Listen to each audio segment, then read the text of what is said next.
In 1965, Singapore was officially ejected out of Malaysia. Largely due to both politics and racism, Singapore was left with nothing but itself. It had no natural resources, and it had a crisis with employment. So this left Singapore with one terrifying question. How do you survive and grow when you have nothing?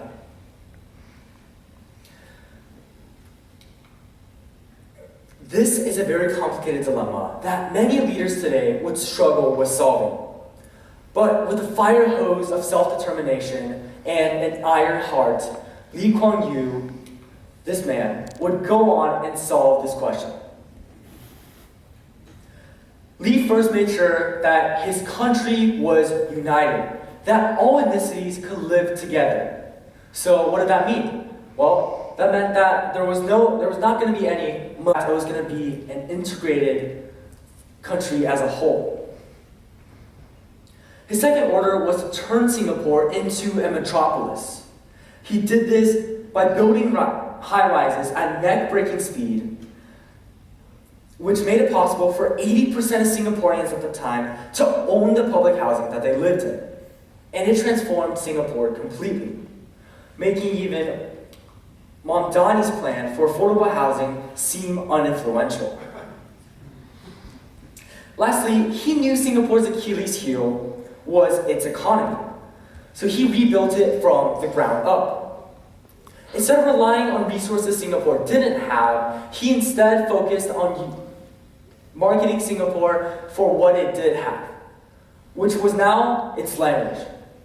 Because of Lee Kuan Yew, he had made English the official language of Singapore, and this is the one thing that unified the country altogether. But Singapore wasn't alone.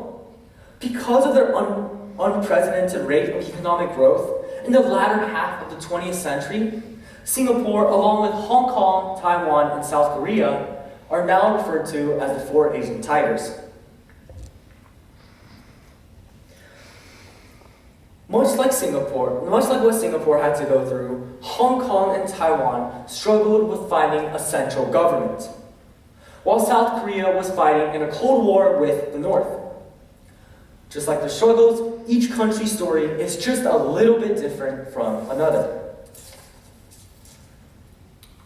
This graph displays the dramatic change that starts with around 300,000 manufacturing employees in the start of 1965.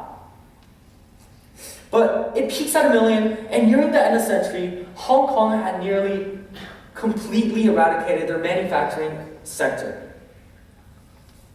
This rapid shift from cheap labor to finance bros is what led Hong Kong to be an economic tiger. But that's not all.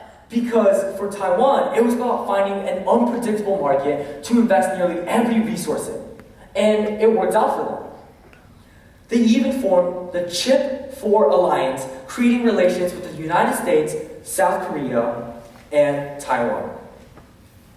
Speaking of South Korea, their story, similar to Singapore's, heavily depended on the buyers of foreign powers.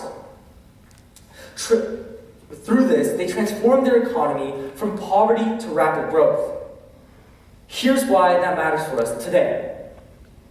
We speak about developing countries as if they'll never catch up. Like they're a different species of nation. Like they're permanently behind. But if the tiger teaches anything, it's that developing is often a timestamp. It's what a place looks like before it becomes recognizable to the rest of the world. So what happens if we apply this lens moving forward rather than backward? Let me introduce you to Rwanda.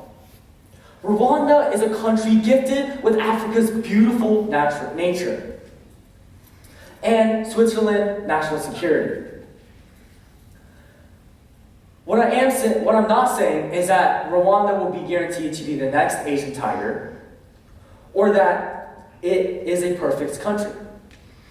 However, what I am saying is that it follows almost the exact same pages in the same chapter from our Four Asian Tigers.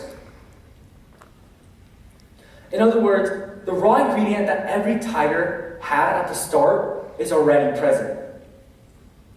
And this is the pivot that most people miss. When we talk about development, we default to charity language. We talk about aid, relief, donations, and emergencies. But charity alone doesn't save a country and transform it into a tiger. Tigers are created by capacity, by infrastructure, and by investments. Charity keeps someone alive, but it doesn't guarantee that they'll survive forever. But investments help them build a roof that doesn't collapse. That's why I think the most important factor is not a change in policies, but a change in mindset. As soon as we stop thinking of emerging nations as a hopeless problem and start seeing them as early stage potential, we can start rising as a human race instead of just drawings on a map. So I urge you, if you're a student, stop consuming single-story narratives about countries and start learning about your local government's policies. If you're building a career, you can support companies that follow corporate social responsibilities. And if you're an investor, invest in countries that have potential. So I'll end where I began. In 1965, Singapore was on the brink of collapse. But it wasn't always that way. It was built step by step through choices, systems, and beliefs. And that's why I'm optimistic. Because the patterns still exist. The 4 Asian tigers may not look identical to what they are right now, but they may already be here, waiting for someone to invest in them. Because when history repeats itself as a tragedy, we call it fate. But when history repeats itself as progress, we call it possibility. And sometimes all you need in the world is a little bit of wishful thinking. Thank you.